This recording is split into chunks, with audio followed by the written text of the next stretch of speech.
Saya Amanda Lucy. Pada kali ini saya akan membagikan tentang penggunaan alat-alat dalam pengguntingan.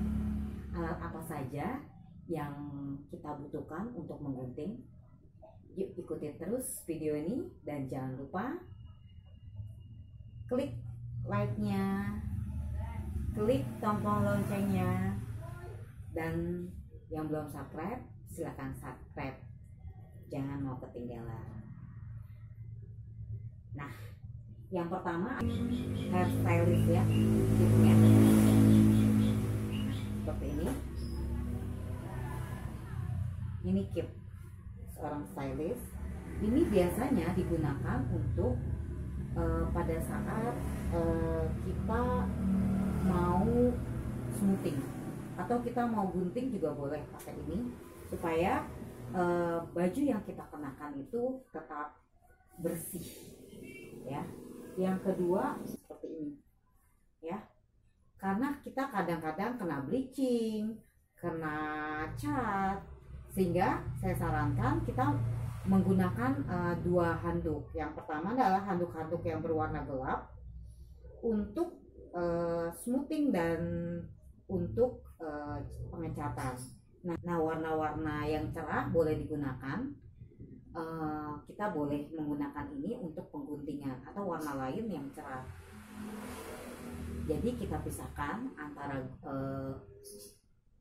handuk gunting dan handuk untuk perawatan yang lain. Karena seperti yang saya bilang tadi, takutnya nanti akan rusak. Saya kasih contoh ya. Nah, ini kita gunakan untuk bleaching waktu itu. Jadi pada putih kayak gini, bisa dibayangkan kalau kamu melihatnya pasti dianggapnya ini adalah handuk bekas, padahal ini handuk baru. Jadi kalau memang tidak ada handuk, boleh digunakan handuk rumah seperti ini, warna-warni cerah. Ini handuk baby ya biasanya.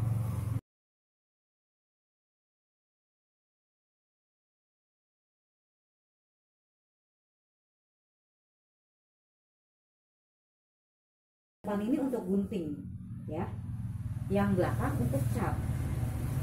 Jadi kit gunting itu digunakan dua sisi. Bebek ada berbagai macam bibit bebek, ada yang seperti ini bibit bebek ya namanya. Ada warna-warni juga, macamnya banyak. Nah, bibit bebek ini biasanya kita cantumkan di kit yang kita pakai supaya tidak kotor seperti ini. Atau bisa juga di gelang tangan mungkin. Kalau gelangnya gelang biasa ya, kalau gelang seperti ini kayaknya nggak bisa. Atau di sini ya.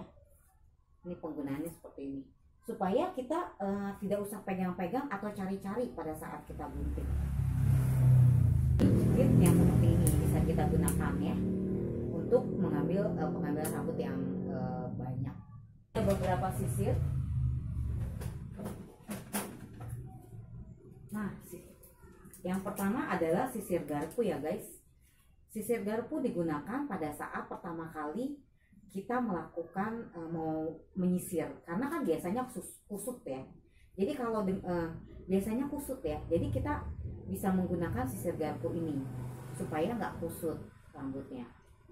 Atau bisa menggunakan yang seperti ini, boleh juga ya. Nah, ini adalah sisir sasak. Sekalian ya, saya kasih tahu ini sisir sasak. Dan yang ini adalah sisir smoothing. Nah, ini sisir sasak nih sama-sama. Ini sama-sama sisir sasak, bedanya yang satu kecil, yang satu agak lebih besar. Nah, seperti ini. Ini sisir sasak. Yang satu ini sisir smoothing. Apa sih bedanya? Kok mirip? Nah, bedanya adalah untuk sisir smoothing ininya tidak, kalau ini zigzag ya guys, bisa dilihat panjang pendek. Sedangkan sisir smoothing itu tidak seperti ini. Nah, ini biasanya saya gunakan juga untuk gunting. Nah, yang ini adalah sisir dari pria. Jadi kalau menggunting pria itu menggunakan sisir ini. Nah, ini sisir clipper ya, rasor ya. Ini biasa digunakan untuk gunting seigi Jepang biasanya ya. Ini rasor, cara pegangnya sama ya, seperti ini. Nah, ada ujung ininya juga, jadi kita bisa pindahkan ya. Ini adalah rasor. Nah, ini cara pegang rasor seperti ini ya guys. Lihat, ini gunting rambut. Ini gunting rambut biasa yang ada ujungnya. Kenapa harus membeli yang ada ujungnya? Nah, di sini bisa kelihatan ya, ada ujungnya ya guys. Ada ekornya. Jadi belilah yang ada ekornya. Apapun mereknya, saya tidak mengatakan merek, tapi dan warna bisa jadi warnanya biasa atau warna lain selain silver ini. Tapi yang penting adalah ada buntutnya. Kenapa harus ada buntutnya? Ada buntutnya juga ya. Tetap ada ekor. Buntut lagi ya. Oke. Ini namanya gunting penipis atau gunting jicak. Ini adalah clipper yang terdahulu saya sudah pernah membagikan ya tentang clipper. Nah, ini tutupnya selalu ditutup. Nah, ini gunanya untuk menggunting rambut pria. Ini juga ada kaki-kaki clipper. Saya pernah membagikan juga ya tentang kaki-kaki clipper seperti ini. Nah, ada nomornya ya guys, bisa dilihat ada nomornya. Yang ini ada sikat badan untuk tamu ya. Jadi setelah digunting biasanya kan kotor, jadi sebelum dibuka kitnya kita bersihkan dulu bagian pundak. Setelah kita menggunting biasanya kotor ya, jadi kita bersihkan dulu. Kita bersihkan dengan sikat badan. Setelah ini sikat badan ya. Setelah itu, setelah bersih, baru kita buka kitnya.